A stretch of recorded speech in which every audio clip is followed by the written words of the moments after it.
केजरीवाल झूठ बोलकर लोगों को ठगने में कामयाब रहा कि दिल्ली घुसपैठियों का केंद्र आम आदमी पार्टी द्वारा बना दिया गया है। नहीं, मुझे लगता है अंबेडकर और आरएसएस एक दूसरे के पूरक हैं कि यहाँ ड्रग्स बिकता है, यहाँ पर गांजा बिकता है, यहाँ पर अफीम बिकती है। मैं नजफगढ़ से पूर्व विधायक श्री अजीत खड़खड़ी जी के सुपुत्र श्री अमित खड़खड़ी जी के पास हूँ और भारतीय जनता पार्टी की तरफ से टिकट मांग रहे हैं, परंतु कहीं ना कहीं गड़बड़ कर दी है कैलाश गहलोत ने भारतीय जनता पार्टी में आकर। कितने आश्वस्त हो कि अब की बार टिकट आपको मिलेगी? देखिए, भारतीय जनता पार्टी का चेहरा केवल कमल का फूल होता है और जिस भी कार्यकर्ता को टिकट मिलेगी सारी पार्टी एकजुट होकर लगेगी और तेरा मेरा की इसमें कोई बात ही नहीं है। जो भी पार्टी कैंडिडेट होगा पूरी पार्टी एकजुट होकर चुनाव लड़ेगी और नजोड़े भारतीय जनता पार्टी का विधायक होगा, दिल्ली में भारतीय जनता पार्टी की सरकार होगी। पिछली बार मामूली अंतर से हार गए थे, 6000 की हार हो गई थी आपकी, तो दिल तो दुख रहा होगा ना कि हम जीत के बिल्कुल पास पहुंचते पहुंचते हार गए। देखिए, हार और जीत चुनाव के एक ही सिक्के के दो पहलू हैं। 76,000 वोट पूर्व विधायक अजीत खड़खड़ी जी को मिली और एक अच्छी वोट बैंक मिली और लेकिन केजरीवाल झूठ बोलकर लोगों को ठगने में कामयाब रहा। तो लेकिन माहौल इस बार भारतीय जनता पार्टी के पक्ष में, भारतीय जनता पार्टी की सरकार बनने जा रही है। नजफगढ़ में विधायक भारतीय जनता पार्टी का होगा, सरकार भी दिल्ली में भारतीय जनता पार्टी की होगी। अरविंद केजरीवाल 3 बार मुख्यमंत्री रह चुके हैं, पर मैं ये पूछना चाहूंगा कि क्या चौथी बार मुख्यमंत्री बनने से रोक पाएगी भारतीय जनता पार्टी? देखिए, मैं आपको बार बार कहा कि केजरीवाल ने दिल्ली की जनता को ठगने का काम किया है। रोड्स की हालत बहुत खराब है, पीने को लेकर पानी नहीं है और मतलब हर चीज में भ्रष्टाचार है। केजरीवाल केवल लगा रहा शीश महल बनाने में, केवल आत्ममुग्ध बोना जैसा कवि राज आपके कुमार विश्वास भी कहते रहे हैं, तो वो पुराने मित्र हैं उनके। हाँ, पुराने मित्र उनके। और तो बस उसका ध्यान, केजरीवाल का केवल ध्यान भ्रष्टाचार करने में रहा और दिल्ली की जनता बहुत पीड़ित है, प्रताड़ित है और निश्चित रूप से इस पर भारतीय जनता पार्टी की सरकार बनने जा रही है और चौथी बार मुख्यमंत्री बनने का ख्वाब छोड़ दे, काठ की हांडी बार बार नहीं चढ़ती है। आपकी विचारधारा मैं देख रहा हूँ कि अंबेडकर जी भी है, नरेंद्र मोदी जी भी है और इधर आरएसएस प्रमुख भी है, तो ये विचारधारा कैसे मिलती है अंबेडकर जी की और आरएसएस की? नहीं, मुझे लगता है अंबेडकर और आरएसएस एक दूसरे के पूरक हैं और ये विचारधाराएं दो अलग विचारधाराएं नहीं है। जो देश के प्रति समर्पित है वो विचारधारा एक ही उस व्यक्ति की। आरएसएस भी देश प्रथम की बात करता है, भाजपा भी देश प्रथम की बात करती है और मुझे लगता है अंबेडकर जी ने भी देश प्रथम की बात की। आरएसएस भी जो समाज के वंचित लोग उनकी बात करता है, अंबेडकर जी भी उनकी बात करते हैं और भाजपा के भी सिद्धांत अंत्योदय का है।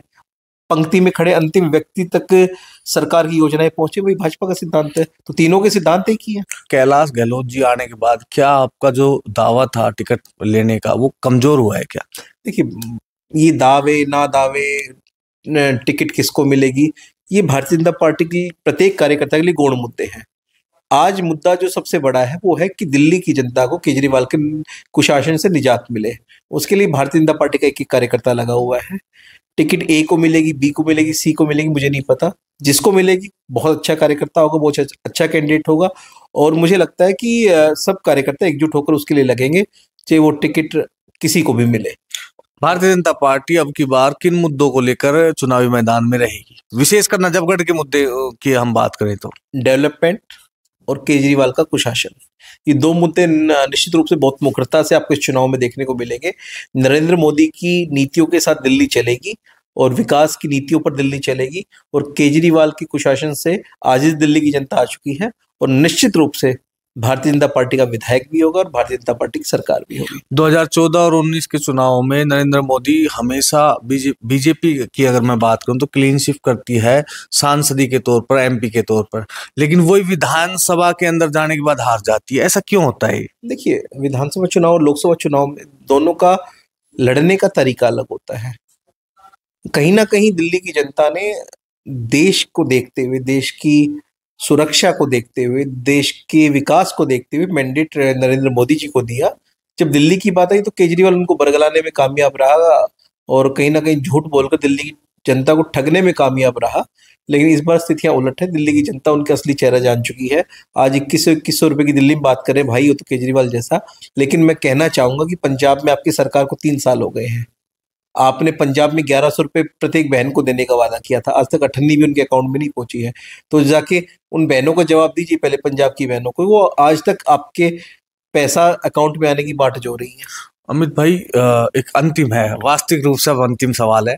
नजफगढ़ के अंदर मैंने ऐसे सुना है, बहुत सारे लोग दबी जबान से कहते हैं कि यहाँ ड्रग्स बिकता है, यहाँ पर गांजा बिकता है, यहाँ पर अफीम बिकती है, और मैं बात करूं तो अपने टर्मिनल के आसपास बिकता है ये चीज। इसमें कितनी सच्चाई है, या ये सूचनाएं आपके पास आ भी रही है या नहीं आ रही? देखिए, मैं पहले भी नशा मुक्ति अभियान नजोड़ में चलाता रहा हूँ और समय समय पर पुलिस प्रशासन इन पे रेड भी करता रहा है, लेकिन कमियां हर जगह होती हैं।